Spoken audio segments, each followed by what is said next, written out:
Yesterday, we saw reports that Russian forces were holding hundreds of doctors and patients hostage in the largest hospital in Mariupol. These are atrocities. They're an outrage to the world.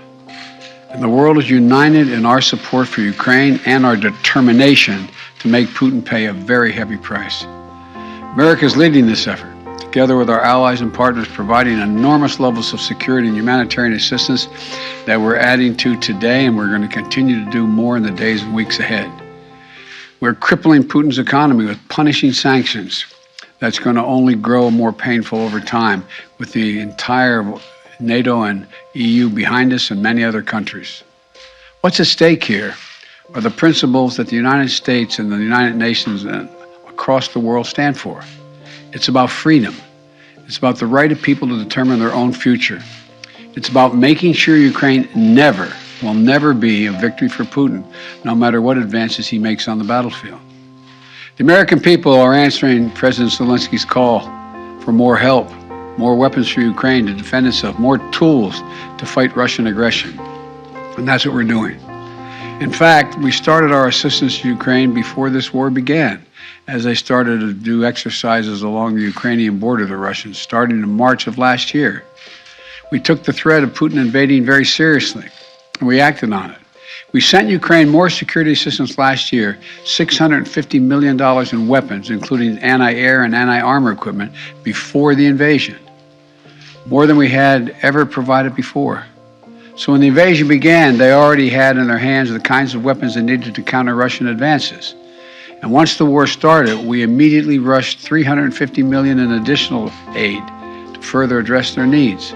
Hundreds of anti-air systems, thousands of anti-tank weapons, transport helicopters, armed patrol boats, and other high-mobility vehicles, radar systems that help track incoming artillery and unmanned drones, secure communications equipment and tactical gear, satellite imagery and analysis capacity. And it's clearly helped Ukraine inflict dramatic losses on Russian forces. On Saturday, my administration authorized another $200 million to keep a steady flow of weapons and ammunition moving to Ukraine. Now I'm once again using my presidential authority to activate an additional security assistance to continue to help Ukraine fend off Russia's assault, an additional $800 million in assistance. That brings the total of new U.S. security assistance to Ukraine to $1 billion just this week. These are direct transfers of equipment from our Department of Defense to the Ukrainian military to help them as they fight against this invasion. And I thank the Congress for appropriating these funds.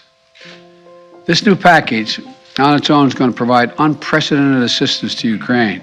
It includes 800 anti-aircraft systems to make sure the Ukrainian military can continue to stop the planes and helicopters that have been attacking their people and to defend their Ukrainian airspace.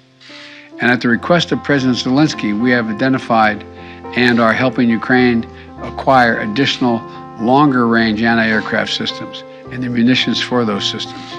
Our new assistance package also includes 9,000 anti-armor systems. These are portable, high accuracy shoulder-mounted missiles that the Ukrainian forces have been using with great effect to destroy invading tanks and armored vehicles. It'll include 7,000 small arms, machine guns, shotguns, grenade launchers to equip the Ukrainians, including the brave women and men who are defending their cities as civilians, and they're on the countryside as well. And as well as the ammunition, artillery, and mortar rounds to go with small arms, 20 million rounds in total. 20 million rounds. And this will include drones, which demonstrates our commitment to sending our most cutting-edge systems to Ukraine for its defense. And we're not doing this alone. Our allies and partners have stepped up to provide significant shipments of security assistance and will continue to help facilitate these deliveries as well. The United States and our allies and partners are fully committed to surging weapons of assistance to the Ukrainians. And more will be coming as we source additional stocks of equipment that we're ready to transfer. Now I want to be honest with you. This could be a long and difficult battle, but the American people will be steadfast in our support of the people of Ukraine in the face of Putin's immoral, unethical attacks on civilian populations. We are united in our abhorrence of Putin's depraved onslaught, and we're going to continue to have their backs as they fight for their freedom, their democracy, their very survival. And we're going to give Ukraine the arms to fight and defend themselves through all the difficult days ahead. We're going to continue to mobilize humanitarian relief to support people within Ukraine and those who have been forced to flee Ukraine. In just the past few weeks, we provided $300 million of humanitarian assistance to the people in Ukraine and in neighboring countries. Tens of thousands of tons of food, water, medicine, and other basic supplies to support the people in need. Our experts on the ground in Poland and Moldova and other neighboring countries are there to make real-time assessments of the rapidly evolving crisis and get urgently needed humanitarian supplies to the people in need when they need it. And we will support Ukraine's economy with direct financial assistance as well. And together with our allies and partners, we will keep up the pressure on Putin's crumbling economy, isolating him on the global stage. That's our goal. Make Putin pay the price, weaken his position, while strengthening the hand of the Ukrainians on the battlefield and at the negotiating table.